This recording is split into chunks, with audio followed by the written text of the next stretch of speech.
Next, we are going to learn about our sugar industry. India stands second as a world producer of sugar, but occupies the first place in the production of gur and khansari.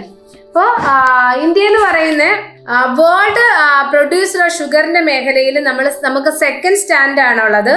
അതോടൊപ്പം തന്നെ ഗർ ഖൻസാരി, അതായത് ശർക്കരയുടെയും പഞ്ചസാരയുടെയും ഒക്കെ ഉൽപ്പാദനത്തിൻ്റെ കാര്യത്തിൽ നമുക്ക് first place ആണ് ഉള്ളത്. The raw material used in the industry is bulky and in haulage is sucrose content reduced. അപ്പോൾ നമുക്കറിയാം ഈ ഷുഗർ ഉണ്ടാക്കാൻ അല്ലെങ്കിൽ ഷുഗറോ അല്ലെങ്കിൽ ശർക്കരയൊക്കെ ഉണ്ടാക്കാനായിട്ട് ഉപയോഗിക്കുന്നതെന്ന് പറയാൻ ഷുഗർ കെയിൻ ഉപയോഗിക്കുന്നത് അല്ലേ. അപ്പോൾ ഈ ഷുഗർ മേക്കിങ്ങിന് ഉപയോഗിക്കുന്ന റോ മെറ്റീരിയൽ എന്ന് പറയാൻ ഷുഗർ കെയിൻ അല്ലേ. ആ ഷുഗർ കെയിൻ്റെ പ്രത്യേകത എന്ന് പറഞ്ഞാൽ ബൾക്കി ആയിട്ടുള്ളൊരു മെറ്റീരിയലാണത്. അതോടൊപ്പം തന്നെ അതിൻ്റെ ഹോളേജ് അല്ലെങ്കിൽ ഹോളേജ് പറഞ്ഞ കൊമേഴ്സ്യൽ ട്രാൻസ്പോർട്ടിനെയാണ് എന്ത് പറയുന്നത്, ഹോളേജ് പറയുന്നത്. അതായത് ഈ ഷുഗർ കെയിൻ ഒരു സ്ഥലത്തു നിന്ന് അല്ലെങ്കിൽ അത് പ്രൊഡ്യൂസ് ചെയ്യുന്ന ഏരിയയിൽ നിന്ന് ഷുഗർ കെയിൻ ഫാക്ടറിയിലേക്ക് കൊണ്ടുപോകും. അല്ലെങ്കിൽ അതിൻ്റെ യാത്രയിൽ എന്ത് സംഭവിക്കും, അതിൻ്റെ അകത്ത് സുക്രോസ് കണ്ടന്റ് നഷ്ടപ്പെടും. സുക്രോസ് കണ്ടന്റ് എന്ന് പറഞ്ഞാൽ ഈ ഷുഗർ കെയിനിലുള്ള സുക്രോസ് ആണ് ശരിക്കും പറഞ്ഞ ഈ പഞ്ചസാരയ്ക്ക് അല്ലെങ്കിൽ ശർക്കരയ്ക്കും ഒക്കെ മധുരം കൊടുക്കുന്നത്. Where should the mills be ideally located? അപ്പോൾ പിന്നെ എങ്ങനെയുള്ള മേഖലയിലാണ് ഈ മിൽസ് ലൊക്കേറ്റ് ചെയ്യേണ്ടത്? In 2011, there were over 662 sugar mills in the country spread over Uttar Pradesh, Bihar, Maharashtra, Karnataka, Tamil Nadu, Andhra Pradesh and Gujarat, along with Punjab, Haryana and Madhya Pradesh. 60% mills are in Uttar Pradesh and Bihar. This industry is seasonal in nature, so it is ideally suited to the cooperative sector. Can you explain why this is so? ഇപ്പോൾ ഏറ്റവും കൂടുതൽ sugar മില്ലുകൾ concentrate ചെയ്തിരിക്കുന്ന മേഖലകളാണ് പറഞ്ഞത്. UP, Bihar പോലുള്ള മേഖലകളിലാണ് നമ്മുടെ രാജ്യത്തെ ഷുഗർ മില്ലുകളിൽ 60% ഉള്ളത്. In recent years there is a tendency for the mills to shift and concentrate in the southern and western states, especially in Maharashtra. This is because the cane produced here has a higher sucrose content. അപ്പോൾ ഈ അടുത്ത വർഷങ്ങളായിട്ട് നോക്കുമ്പോഴത്തേന് sugar ഇൻഡസ്ട്രിയുടെ മേഖലയിൽ ഒരു വലിയ മാറ്റം ഉണ്ടായിരിക്കുന്നത്. ആ മാറ്റം എന്ന് പറയുന്നത് മഹാരാഷ്ട്ര അതുപോലുള്ള സദേൺ ആൻഡ് വെസ്റ്റേൺ സ്റ്റേറ്റുകളിൽ ഷുഗർ മില്ലുകളുടെ വളർച്ച എന്ന് പറയുന്നത് വളരെ കൂടുതലാണ്. അതിൻ്റെ കാരണം എന്ന് പറയുന്നത് ഹയർ ആയിട്ടുള്ള സുക്രോസ് കണ്ടന്റ് ഉള്ള ഷുഗർ കെയിൻ ഉണ്ടാകുന്ന മേഖലയാണിത്. The cooler climate also ensures a longer crushing season. അതുപോലെ തന്നെ കൂളർ ആയിട്ടുള്ള ഒരു ക്ലൈമറ്റ് ആയതുകൊണ്ട് ഈ ഷുഗർ കെയിനൊക്കെ വളർച്ചയ്ക്കും അല്ലെങ്കിൽ ലോങ് ആയിട്ടുള്ള ഒരു ക്രഷിംഗ് സീസണും ഉള്ള ഒരു സാഹചര്യം ഒരുക്കുന്നത് കൊണ്ടാണ് സദേൺ ആൻഡ് വെസ്റ്റേൺ സ്റ്റേറ്റ്സ് അല്ലെങ്കിൽ എസ്പെഷ്യലി മഹാരാഷ്ട്ര പോലുള്ള മേഖലകളിൽ റീസെന്റ് ഇയേഴ്സിൽ ഷുഗർ കെയിൻ ഫാക്ടറികൾ കൂടാനുള്ള കാരണം. Moreover the cooperatives are more successful in these states. ഇതിലൊക്കെ ഉപരിയായിട്ട് ഈ മഹാരാഷ്ട്ര പോലുള്ള സദേൺ ആൻഡ് വെസ്റ്റേൺ സ്റ്റേറ്റ്സിലെ പ്രത്യേകത എന്ന് പറഞ്ഞാൽ കോഓപ്പറേറ്റീവ്സ് എന്ന് പറയുന്നത് വളരെ പവർഫുൾ ആണ്. Next, the challenges faced by the sugar industry. Major challenges include the seasonal nature of the industry. Seasonal ആയിട്ടുള്ള ഒരു നേച്ചറുള്ള ഇൻഡസ്ട്രിയാണ്. അതായത് ത്രൂ ഔട്ട് ദി ഇയർ കൃഷി ചെയ്യാൻ പറ്റുന്ന ഒരു സംഭവമല്ല, സീസൺ വൈസ് മാത്രമേ കൃഷി ചെയ്യാൻ പറ്റത്തുള്ളൂ. Old and innovation methods of production. അതുപോലെ തന്നെ ഷുഗർ കെയിൻ പ്രൊഡക്ഷൻ്റെ മേഖലയിൽ ഒരുപാട് ഇന്നോവേഷൻസ് ഒന്നും ഉണ്ടായിട്ടില്ല. പണ്ട് കാലത്തിലെ പരമ്പരാഗതമായിട്ട് പിന്തുടർന്നുകൊണ്ട് പോരുന്ന രീതികൾ തന്നെ ഉപയോഗിച്ചാണ് ഇപ്പോഴും ഷുഗർ കെയിൻ പ്രൊഡ്യൂസ് ചെയ്യുന്നത്. Transport delay in reaching cane to factories. അതുപോലെ ഈ ഷുഗർ കെയിൻ ഫാക്ടറികളിലേക്ക് എത്തിക്കാനായിട്ട് വരുന്ന ട്രാൻസ്പോർട്ടേഷൻ ഫെസിലിറ്റികളുടെ ഡിലേ എന്ന് പറയുന്നത്. And the need to maximize the use of baggers. അതുപോലെ ബാഗേഴ്സ് എന്ന് പറഞ്ഞ് കരിമ്പിൻ ചണ്ടിയാണ്. ഈ ഷുഗർ കെയിനിൽ നിന്ന് കരിമ്പല അതിൻ്റെ നീരെടുത്ത് കഴിഞ്ഞ് ബാക്കി വരുന്ന ആ വേസ്റ്റ് മെറ്റീരിയലാണ് ബാഗേഴ്സ് എന്ന് പറയുന്നത്. ആ ബാഗേഴ്സിൻ്റെ മാക്സിമൈസ് യൂസ് എന്ന് പറയുന്നത് ഇപ്പോഴും നമുക്ക് സാധ്യമായിട്ടില്ല. അപ്പോൾ ഇത്രയും ചാലഞ്ചസ് ആണ് ഷുഗർ കെയിൻ ഇൻഡസ്ട്രി ഫേസ് ചെയ്യുന്നത്. Next, we are going to learn about the mineral-based industries in our country. What do you mean by mineral-based industries? Industries that use minerals and metals as raw materials are called mineral-based industries. First, iron and steel industry. The iron and steel industry is the basic industry. Why? Because heavy, medium and light industries depend on it for their machinery. അതായത് heavy ഇൻഡസ്ട്രീസും medium ഇൻഡസ്ട്രീസും light industry എല്ലാ ഇൻഡസ്ട്രികളും അവരുടെ മെഷീനറീസിന് വേണ്ടി depend ചെയ്യുന്ന ഒരു ഇൻഡസ്ട്രിയാണ് ഇത് പറയുന്നത് iron and steel industry എന്ന് പറയുന്നത്. Steel is needed to manufacture a variety of engineering goods, construction material, defence, medical, telephonic, scientific equipment and a variety of consumer goods.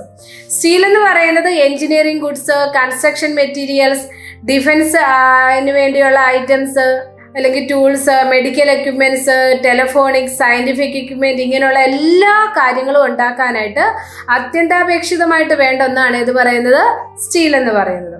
Production and consumption of steel is often regard as the index of A countries development. ഒരു രാജ്യത്തിന്റെ developmental index ആയിട്ട് കണക്കാക്കുന്ന ഒന്നെന്ന് പറയുന്നത് production and consumption of സ്റ്റീലാണ്. സ്റ്റീലിന്റെ പ്രൊഡക്ഷനും അതിന്റെ ഉപയോഗവും അല്ലെ അതിന്റെ ഉപഭോഗം എന്ന് പറയുന്നത് ഒരു രാജ്യത്തിന്റെ ഡെവലപ്മെന്റിനെ കാണിക്കുന്ന ഒന്നാണ്. Iron and steel is a heavy industry because all the raw materials as well as finished goods are heavy and bulky, entailing heavy transportation cost. Iron and steel industry heavy industry എന്നാണ് വിളിക്കുന്നതിന്റെ കാരണം എന്നാ, ഈ iron and steel industry ഉപയോഗിക്കുന്ന എല്ലാ കാര്യങ്ങളും അതിന്റെ raw materials മുതൽ എല്ലാ കാര്യങ്ങളും ഹെവി ആയിട്ടുള്ള കാര്യങ്ങളാണ് ഉപയോഗിക്കുന്നത്. Iron ore, coking coal and a limestone are required in the ratio of approximately 4:2:1. Some quantities of manganese are also required to harden the steel. അപ്പോൾ സ്റ്റീൽ മേക്കിങ്ങിന് ആവശ്യമായിട്ടുള്ള കാര്യങ്ങൾ അയൺ ഓർ, കോക്കിംഗ് കോൾ, അതുപോലെ limestone ഇതൊക്കെ 4:2:1 എന്നുള്ള റേഷ്യോയിൽ ആവശ്യമുള്ളത്. ഇത് കൂടാതെ some quantities of manganese also required to harden the steel. Where should the steel plants be ideally located? Remember that the finished products also need an efficient transport network for their distribution to the markets and consumers. അപ്പം ഈ iron and steel ഇൻഡസ്ട്രിക്ക് ഏറ്റവും അത്യന്താപേക്ഷിതമായിട്ട് വേണ്ട ഒന്നാണ് എന്താ പറയുന്നത്, ഈ finished products എന്ന് പറയുന്നത് അതിൻ്റെ മാർക്കറ്റ്സിലേക്ക് അല്ലെ കൺസ്യൂമേഴ്സിലേക്ക് എത്തിക്കാനായിട്ട് ഏറ്റവും എഫിഷ്യൻ്റ് ആയിട്ടുള്ള ഒരു ട്രാൻസ്പോർട്ടിംഗ് നെറ്റ്വർക്ക് അത്യാവശ്യം വേണ്ട ഒരു മേഖലയാണ് ഇത് പറയുന്നത് അയൺ ആൻഡ് സ്റ്റീൽ ഇൻഡസ്ട്രി എന്ന് പറയുന്നത്. In 2016, with 95.6 million tons of crude steel production, India ranked third among the world crude steel producers. It is the largest producer of sponge iron. In 2016, per capita consumption of steel in the country was only around 63 kg per annum against the world average of 208 kg. 2016 കണക്ക് പ്രകാരം production നമ്മൾ എന്തുമാത്രം produce ചെയ്തത് 95.6 million tons ആണ് produce ചെയ്തത്. World crude steel പ്രൊഡ്യൂസേഴ്സിന്റെ മേഖലയിൽ ഇന്ത്യയുടെ rank എന്ന് പറയുന്നത് തേർഡ് ആണ്. സ്പോഞ്ച് അയണിന്റെ മേഖലയിൽ ലാർജസ്റ്റ് പ്രൊഡ്യൂസർ ആണ് ഇന്ത്യ എന്ന് പറയുന്നത്. 2016 കണക്ക് പ്രകാരം per capital consumption of steel എന്ന് പറയുന്നത് 63 കിലോഗ്രാം പെർ ആനം ആണ്. പക്ഷെ വേൾഡ് ആവറേജ് എന്ന് പറയുന്നത് 208 കിലോഗ്രാം ആണ് ഉള്ളത്. Process of manufacture of steel എന്ന് പറഞ്ഞിട്ട് നിങ്ങളുടെ ടെക്സ്റ്റ് ബുക്കിൽ കൊടുത്തിട്ടുണ്ട്. ഫസ്റ്റ് പ്രോസസ് എന്ന് പറയുന്നത് transport of raw material to plant. Second, iron ore is melted, iron ore melt ചെയ്യുന്നു. Limestone is flexing material which is added, limestone add ചെയ്യുന്നു. Slag is removed, അതിൻ്റെ അവശിഷ്ടങ്ങളൊക്കെ റിമൂവ് ചെയ്യുന്നു, അടിഞ്ഞുകൂടിയിരിക്കുന്ന അവശിഷ്ടങ്ങൾ വേസ്റ്റ് മെറ്റീരിയൽ ഒക്കെ റിമൂവ് ചെയ്യുന്നു. Coke is burn to heat the ore. Next step എന്ന് പറയുന്നത് molten materials poured into moulds called pigs. Pigs എന്നറിയപ്പെടുന്ന മൗൾഡുകളിൽ അല്ലെ അച്ചുകളിൽ ഈ molten material ഉരുക്കിയ materials ഒഴിക്കുന്നു.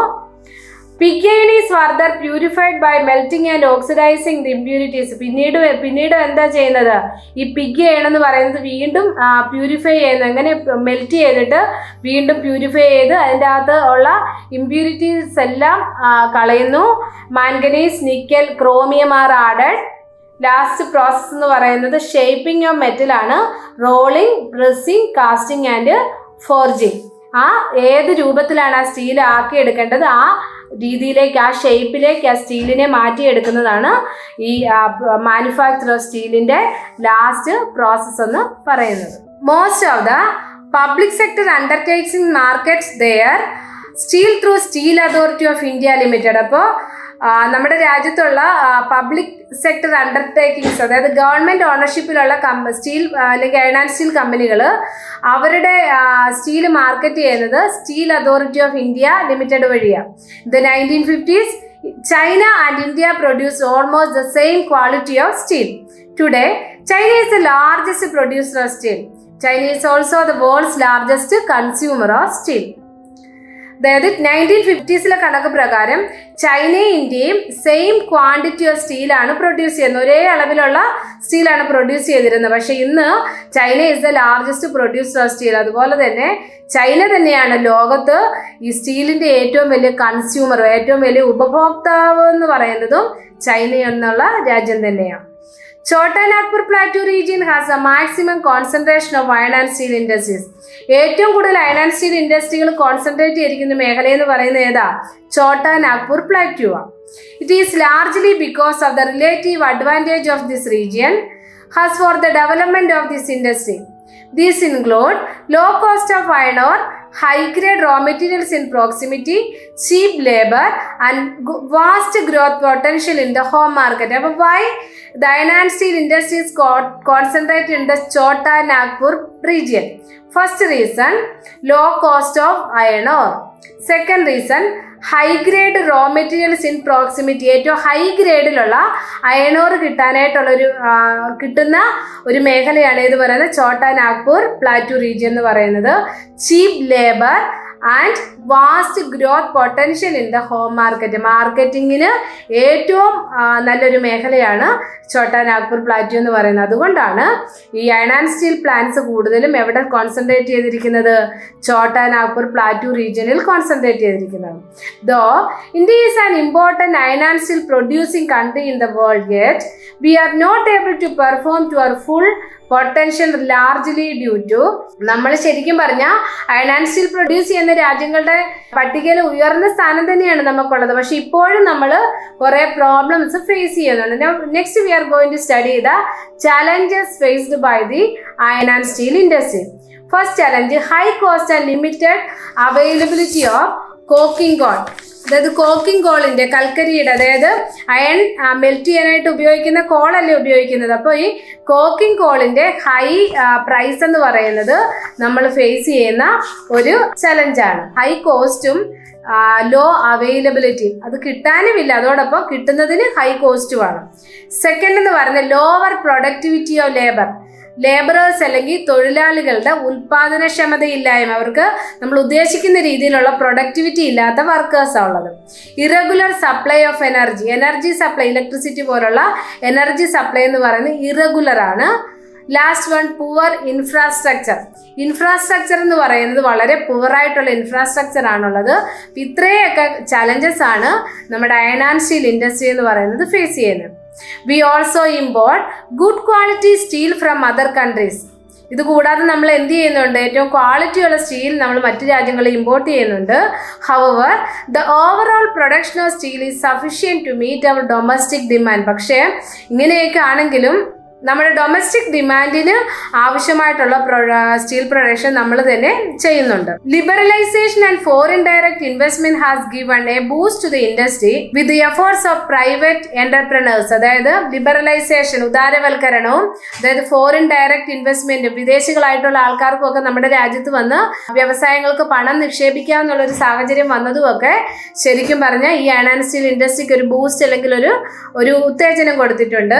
There is a need to allocate resources for research and development to produce steel more competitively. Aluminium smelting is the second most important metallurgical industry in India.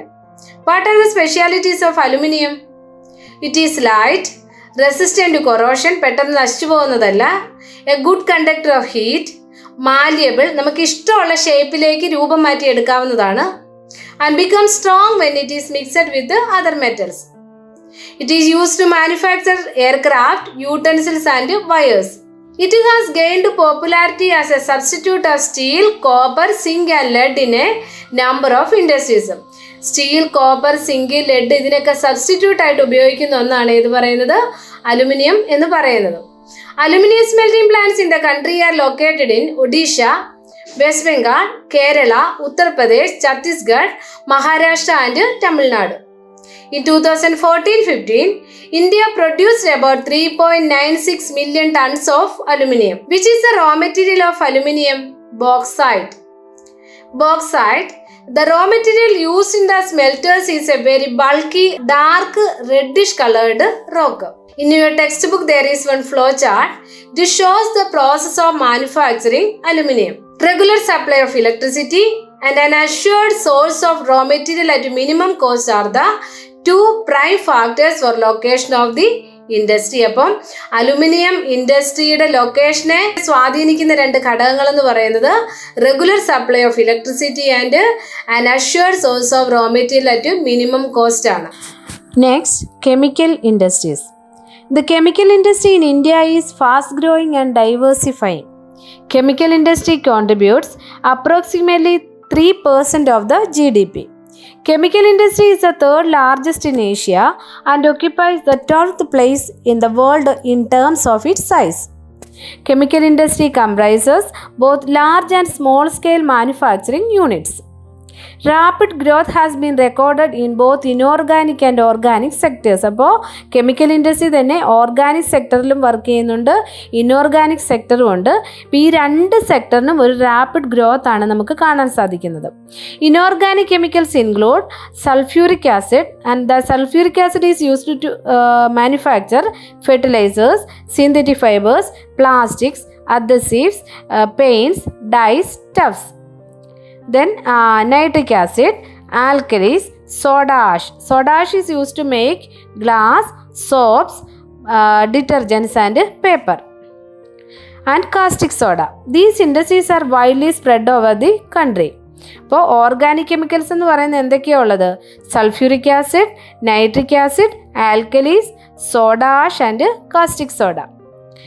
Organic chemicals include petrochemicals. Petrochemicals are used for manufacturing of synthetic fibers, synthetic rubber, plastics, dyestuffs. Drugs and pharmaceuticals also used from petrochemicals. Organic chemical plants are located near oil refineries or petrochemical plants. The chemical industry is its own largest consumer. Chemical industry എന്ന് പറയുന്നത് തന്നെയാണ് അതിൻ്റെ ഏറ്റവും വലിയ consumer എന്ന് പറയുന്നത്. അത് തന്നെയാണ് അതിൻ്റെ കൺസ്യൂമർ എന്ന് പറയുന്നത്. അതിൻ്റെ കാരണം എന്ന് പറയുന്നത് ബേസിക് കെമിക്കൽസ് ഉണ്ടാക്കുന്ന ഫാക്ടറികൾ ഉണ്ടാവും ഇല്ലേ? അപ്പോൾ ആ ബേസിക് കെമിക്കൽസ് ഉപയോഗിച്ചുകൊണ്ട് വേറെ കെമിക്കൽസും ഉണ്ടാക്കാറുണ്ട്. അപ്പോൾ അതുകൊണ്ടാണ് chemical industry is it's on largest consumer എന്ന് പറയുന്നത്. Basic chemicals undergo processing to further produce other chemicals that are used for industrial application, agriculture or directly for consumer markets. Next, fertilizer industry. The fertilizer industry is centered around the production of nitrogenous fertilizers, mainly urea, phosphatic fertilizers and ammonium phosphate, and complex fertilizers which have a combination of nitrogen, phosphate and potash. The third, that is potash, is entirely imported as the country does not have any resource of commercially usable potash or potassium compounds in any form. ഇപ്പോൾ next industry എന്ന് പറയുന്നത് എന്തുവാ? Fertiliser ഇൻഡസ്ട്രിയാണ്. Fertiliser industry എന്ന് പറയുന്നത് എന്താ? Nitrogenase fertilisers produce ചെയ്യുന്ന industry ഉണ്ട്, അതായത് യൂറിയ പോലുള്ള ഫെർട്ടിലൈസേഴ്സ്. ഫോസ്ഫാറ്റിക് ഫെർട്ടിലൈസേഴ്സ് ഉണ്ട്, അതേപോലെ തന്നെ അമോണിയം ഫോസ്ഫേറ്റ്, അതുപോലെ കോംപ്ലക്സ് ഫെർട്ടിലൈസേഴ്സ് ഒക്കെ ഉണ്ടാക്കുന്ന ഇൻഡസ്ട്രിയാണ് ഇത് പറയുന്നത് ഫെർട്ടിലൈസർ ഇൻഡസ്ട്രി എന്ന് പറയുന്നത്. കോംപ്ലക്സ് ഫെർട്ടിലൈസറിൻ്റെ പ്രത്യേകത എന്ന് പറയുന്നത് complex fertilisers are the combination of nitrogen, phosphate and potash. അതിൽ പൊട്ടാഷ് എന്ന് പറയുന്നത് നമ്മുടെ രാജ്യത്ത് പൊട്ടാഷിൻ്റെ റിസർവ് ഇല്ല. അപ്പം നമ്മളത് കൂടുതലും എന്താ ചെയ്യുന്നത്? ഇമ്പോർട്ട് ചെയ്യുകയാണ് ചെയ്യുന്നത്. India is the third largest producer of nitrogenous fertilisers. There are 57 fertiliser units manufacturing nitrogenous and complex nitrogenous fertilisers, 29 for urea and 9 for producing ammonium sulfate as a byproduct, and 68 other small units produce single superphosphate. There are 10 public sector undertakings and 1 in cooperative sector at Hazira in Gujarat under the Fertilizer Corporation of India. ഇപ്പം നമ്മൾ പറഞ്ഞത് നമ്മുടെ രാജ്യത്തുള്ള fertiliser industry അല്ല fertiliser യൂണിറ്റ്സിൻ്റെയൊക്കെ നമ്പറാണ് പറഞ്ഞത്. After the green revolution the industry expanded to several other parts of the country. Green revolution എന്ന് പറഞ്ഞാൽ എന്താണെന്ന് തന്നെ നമുക്കറിയാം. എന്താ ഫെർട്ടിലൈസേഴ്സിൻ്റെയും കെമിക്കൽ ഫെർട്ടിലൈസേഴ്സിൻ്റെയും പെസ്റ്റിസൈഡ്സിൻ്റെയൊക്കെ ഉപയോഗത്തോടു കൂടി ഈ ഒരു അഗ്രികൾച്ചർ പ്രൊഡക്ഷന് ഒരു ബൂം ഉണ്ടാക്കി അല്ലെങ്കിൽ ഒരു ബൂസ്റ്റ് ഉണ്ടാക്കിയ ഒരു റെവല്യൂഷനാണ് എന്താ പറയുന്നത് ഗ്രീൻ റെവല്യൂഷൻ എന്ന് പറയുന്നത്. അപ്പോൾ ഗ്രീൻ റെവല്യൂഷന് ശേഷം ഈ ഫെർട്ടിലൈസർ ഇൻഡസ്ട്രി നമ്മുടെ രാജ്യത്തുള്ള പല പാർട്ടുകളിലേക്കും സ്പ്രെഡ് ആയിട്ടുണ്ട്. Gujarat, Tamil Nadu, Uttar Pradesh, Punjab and Kerala contribute towards half of the fertiliser production. Other significant producers are Andhra Pradesh, Odisha, Rajasthan, Bihar, Maharashtra, Assam, West Bengal, Goa, Delhi, Madhya Pradesh and Karnataka. Cement industry. Cement is essential for construction activities such as building houses, factories, bridges, roads, airports, dams and for other commercial establishments. Cement industry requires bulky and heavy raw materials like limestone, silica and gypsum. But what are the raw materials needed for cement industry? Silica, limestone and gypsum. Coal and electric power are needed apart from rail transportation. The industry has strategically located plants in Gujarat that have suitable access to the market in the Gulf countries. Gulf കൺട്രികളിലുള്ള മാർക്കറ്റിനെ base ചെയ്തുകൊണ്ട് അല്ല അതിനെ focus ചെയ്തുകൊണ്ട് ഏറ്റവും കൂടുതൽ cement ഇൻഡസ്ട്രികൾ locate ചെയ്തിരിക്കുന്നത് ഗുജറാത്തിലാണ്. The first cement plant was set up in Chennai in 1904. After independence, the industry expanded. Decontrol of price and distribution since 1989 and other policy reforms led the cement industry to make rapid strides in capacity, process, technology and production. 1989 cement ഇൻഡസ്ട്രിയുടെ മേഖലയിൽ വന്ന കുറേ മാറ്റങ്ങളും കുറേ പോളിസികളുടെയൊക്കെ ഫലമായിട്ട് cement ഉൽപ്പാദനത്തിൻ്റെ കാര്യത്തിൽ വളരെ വലിയൊരു ഡെവലപ്മെൻറ്റാണ് നമ്മുടെ രാജ്യത്തിന് ഉണ്ടായിരിക്കുന്നത്. Improvement in the quality has found the produce A readily available market in east Asia, Middle East, Africa and south Asia apart from A large demand within the country. അപ്പോൾ നമ്മുടെ ക്വാളിറ്റി കൊണ്ട് അതായത് നമ്മുടെ ഈ സിമെൻറ്റിൻ്റെ നമ്മുടെ രാജ്യത്ത് പ്രൊഡ്യൂസ് ചെയ്യുന്ന സിമെൻറ്റിൻ്റെ ക്വാളിറ്റി കൊണ്ട് റെഡിലി അവൈലബിൾ ആയിട്ടുള്ള മാർക്കറ്റാണ് നമുക്ക് സിമെൻറ്റിന് East Asia, Middle East, Africa, South Asia ഇങ്ങനെയുള്ള മേഖലകളിലുള്ളത്. ഇതുകൂടാതെ നമുക്ക് ഇൻറ്റേർണൽ ഡിമാൻഡും അതായത് നമ്മുടെ രാജ്യത്തിനുള്ളിൽ തന്നെ നമുക്ക് സിമെൻറ്റിന് നല്ല ഡിമാൻഡുണ്ട്. This industry is doing well in terms of production as well as export. അതുപോലെ നല്ല രീതിയിൽ പോകുന്നൊരു ഇൻഡസ്ട്രിയാണ് ഇത് പറയുന്നത് സിമെൻറ്റ് ഇൻഡസ്ട്രി എന്ന് പറയുന്നത്. കാരണം പ്രൊഡക്ഷൻ്റെ കാര്യമാണെങ്കിലും എക്സ്പോർട്ടിൻ്റെ കാര്യമാണെങ്കിലും വെച്ച് നോക്കുമ്പോൾ ഏറ്റവും നല്ല രീതിയിൽ പോകുന്ന ഒരു ഇൻഡസ്ട്രിയാണ് cement industry. Efforts are being made to generate adequate domestic demand and supply in order to sustain this industry. അപ്പം ഈ ഇൻഡസ്ട്രിയെ സസ്റ്റെയിൻ ചെയ്യാനായിട്ട് ആവശ്യമായിട്ടുള്ള എല്ലാ കാര്യങ്ങളും നമ്മുടെ രാജ്യത്ത് നടപ്പാക്കുന്നുണ്ട്. Automobile industry. Automobiles provide vehicle for quick transport of goods, services and passengers. Trucks, buses, cars, motorcycles, scooters, three-wheelers and multi-utility vehicles are manufactured in India at various centers. അപ്പോൾ ഓട്ടോമൊബൈൽ ഇൻഡസ്ട്രി എന്ന് പറയുന്നത് വാഹനങ്ങളുമായിട്ട് ബന്ധപ്പെട്ട ഇൻഡസ്ട്രിയാണ്. After the liberalisation the coming in of new and contemporary model stimulated the demand for vehicles in the market which led to the healthy growth of the industry including passenger cars, 2 and 3 wheelers.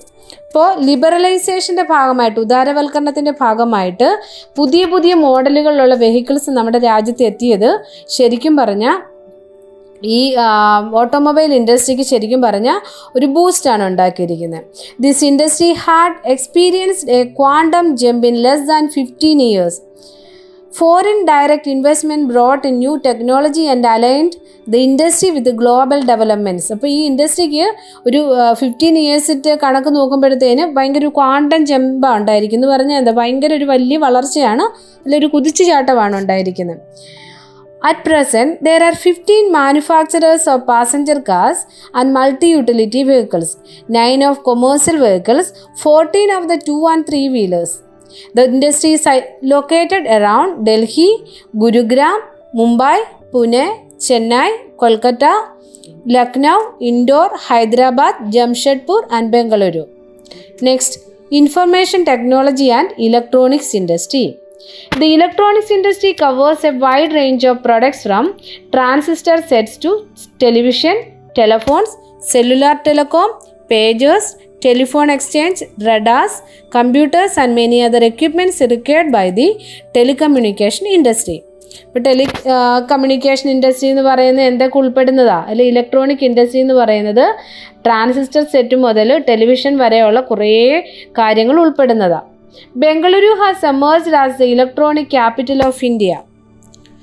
Other important centers for electronic goods are Mumbai, Delhi, Hyderabad, Pune, Chennai, Kolkata, Lucknow and Coimbatore. By 2010-11, software technology parks of India have come up across 46 locations at different centers of India. However, the major industry concentration is at Bengaluru, Noida, Mumbai, Chennai, Hyderabad and Pune. അപ്പോൾ നമ്മുടെ രാജ്യത്ത് തന്നെ 2010-11 പീരീഡിൽ ഒരുപാട് software technology പാർക്കുകൾ സ്ഥാപിക്കപ്പെട്ടിട്ടുണ്ട്. എന്നിരുന്നാലും ഈ electronic industry concentrate ചെയ്തിരിക്കുന്ന ഒരു മേഖലകളെന്ന് പറയുന്നത് ബംഗളൂരു, നോയിഡ, മുംബൈ, ചെന്നൈ, ഹൈദരാബാദ്, പൂനെ പോലുള്ള സ്ഥലങ്ങളാണ്. A major impact of this industry has been on employment generation. അപ്പോൾ ഇൻഫർമേഷൻ ടെക്നോളജി ആൻഡ് ഇലക്ട്രോണിക് ഇൻഡസ്ട്രിയുടെ പ്രത്യേകത എന്തുവാ? ഏറ്റവും കൂടുതൽ എംപ്ലോയ്മെൻറ്റ് ജനറേഷൻ ഉണ്ടാകുന്നൊരു മേഖലയാണ് ഇത് പറയുന്നത് ഈ ഇലക്ട്രോണിക്സ് ഇൻഡസ്ട്രി എന്ന് പറയുന്നത്. It is encouraging to know that 30% of the people employed in this sector are women. അതുപോലെ വേറെ പ്രത്യേകതയും കൂടെ ഉണ്ട്. എന്തുവാ? ഈ സെക്ടറിൽ വർക്ക് ചെയ്യുന്ന വർക്കേഴ്സിൽ 30% സ്ത്രീകളാണ്. This industry has been a major foreign exchange earner in the last 2 or 3 years because of its fast growing business processes outsourcing sector. അപ്പം അതുപോലെ തന്നെ ഒരു വലിയ ഫോറിൻ എക്സ്ചേഞ്ച് ഏണറാണ്. വിദേശ വരുമാനം നമ്മുടെ രാജ്യത്തേക്ക് വരുത്തുന്നതിൽ പ്രധാന പങ്ക് വഹിക്കുന്ന ഒരു മേഖലയാണിത്. The continuing growth in the hardware and software is the key to success of IT industry in India.